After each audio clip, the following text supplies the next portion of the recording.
Hey everyone, it's Fretwork Friday, Volume 2. I'm going to show you the part that I really work on when I'm doing any kind of routine. Is I want to make sure that I can do it in 12 keys. So I usually either go through the circle of fifths or the cycle of fourths. Now, if you guys have no idea what that is, I want to help you today by teaching you how to figure it out. Alright, so the first thing you have to understand is that in any kind of situation, you need to have a starting point. And the starting point that we're going to work with is the key of C.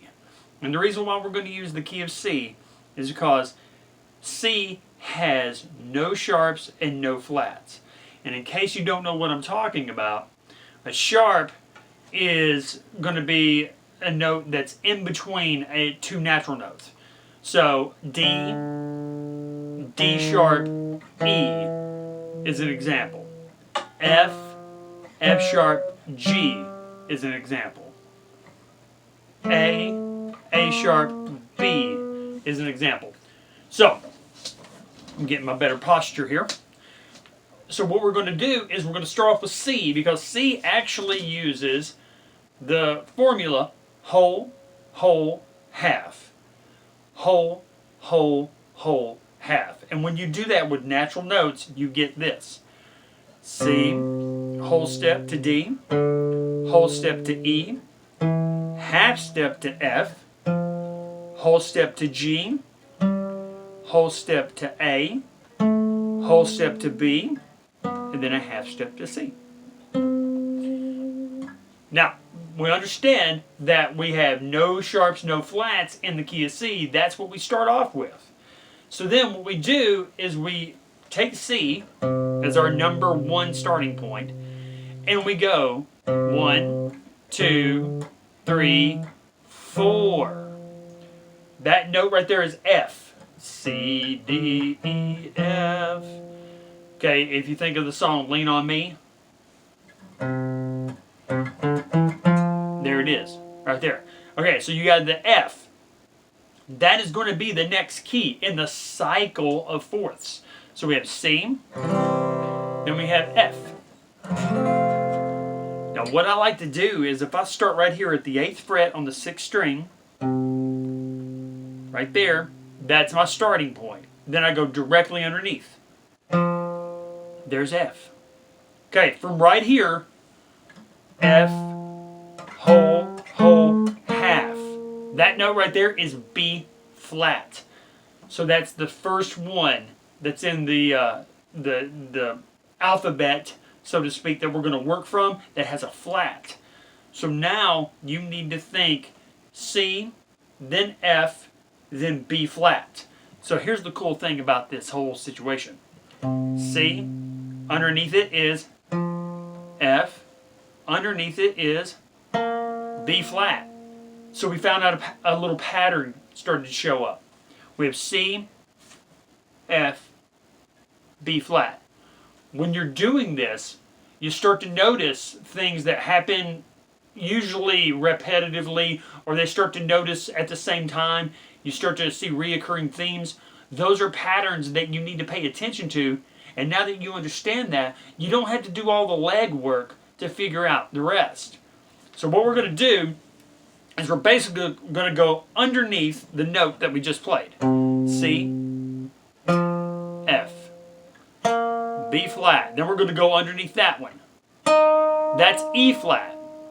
Now, when we go to the 4th on here, we got to think about playing like a D chord and putting that one right there. So that's on the 9th fret. That is A flat. C, F, B flat, E flat, A flat, and then we go underneath it, because now we're back in that same kind of pattern, D flat. Now, B, E, A, D. What does that spell? Bead. Bead. So, C gave F a bead necklace that had flat stones. That's a great little story you can tell yourself to help you remember this. C gave F a bead necklace made out of flat stones. Okay, now we've gotten to the middle part. We've gone through 5 different keys. Now we're at 6. Okay? So, what we're going to do is we're going to shift gears slightly, and we are going to start right here at F sharp.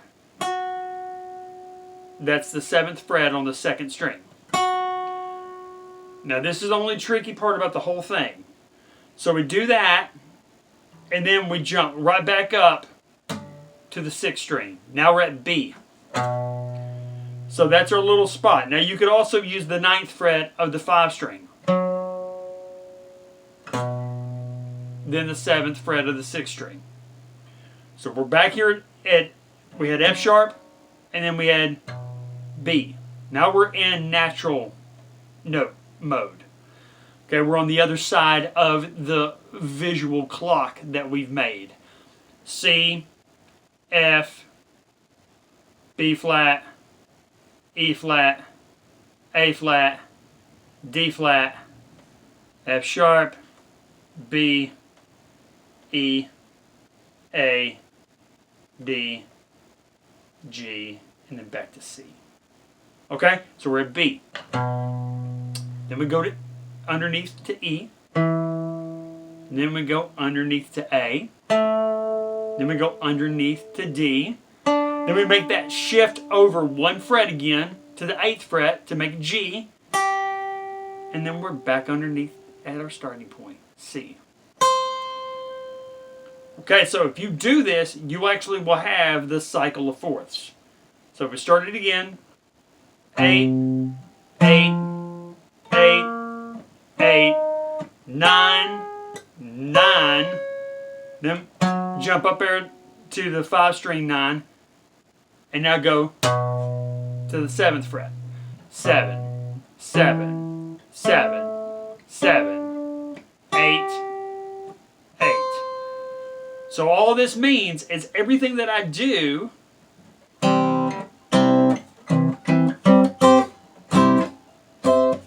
I do all that, then I go to F and do the exact same thing.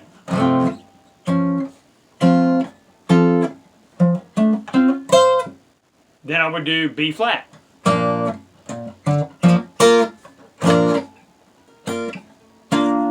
Now I do E flat.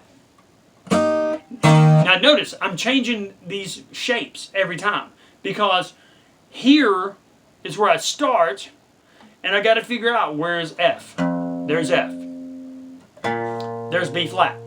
There's E flat. So I got to make sure that my shape corresponds to my starting note and starting string.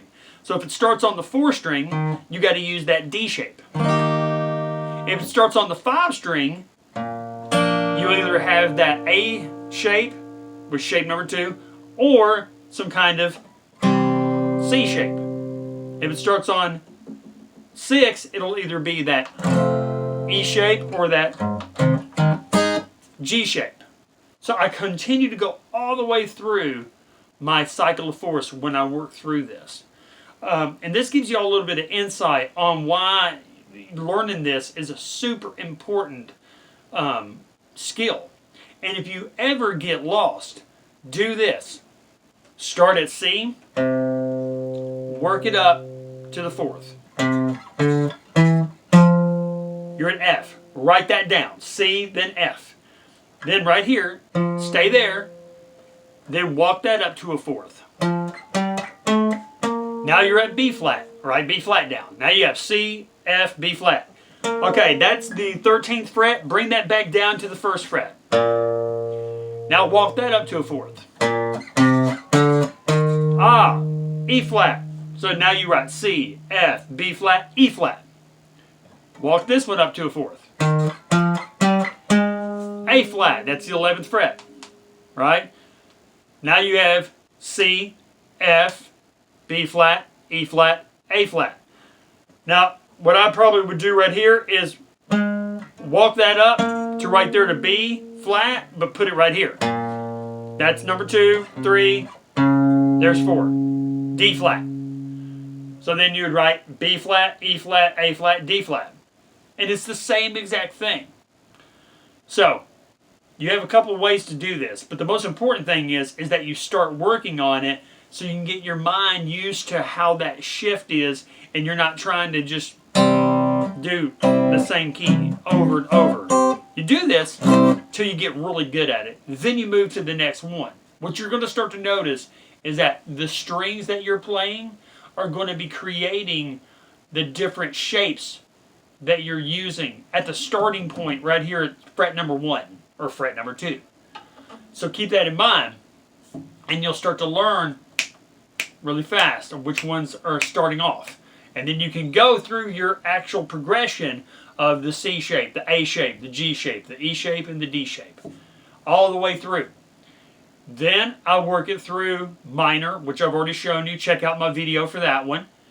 And then I go through dominant 7. Now that's the one that I'll upload next week, okay? So, circle of fifths or the cycle of fourths. I like to use the cycle of fourths more than the circle of fifths because I need to know these flat keys more than I need to know natural keys. I'm much more comfortable in G, D, A, and E compared to A flat and D flat. So that's what I use personally. You can go either other way, but doing the circle of fifths, you'll have to go one step further. So if you wanted to do circle of fifths, you would go C, D, E, F, G. So C, then G. And then you'd start at G. 1, 2, 3, 4, 5. Remember, 4 to 5 is a full step. So now you have D. And you work that way as well. Okay, so work through your circle of fifths and your cycle of fourths and start practicing just making the root notes change to each new key. Get really familiar with where they are, where you are, and then try to get it to a starting point back here. That way you'll be able to start working through all your chord shapes back here instead of having to start right here and getting frustrated. Okay? Hey, thanks guys. I really appreciate it. Like and subscribe and share this. If you want to book a session with me, go to cwtucker.com and book a session, and have a blessed day, and we'll see you guys soon.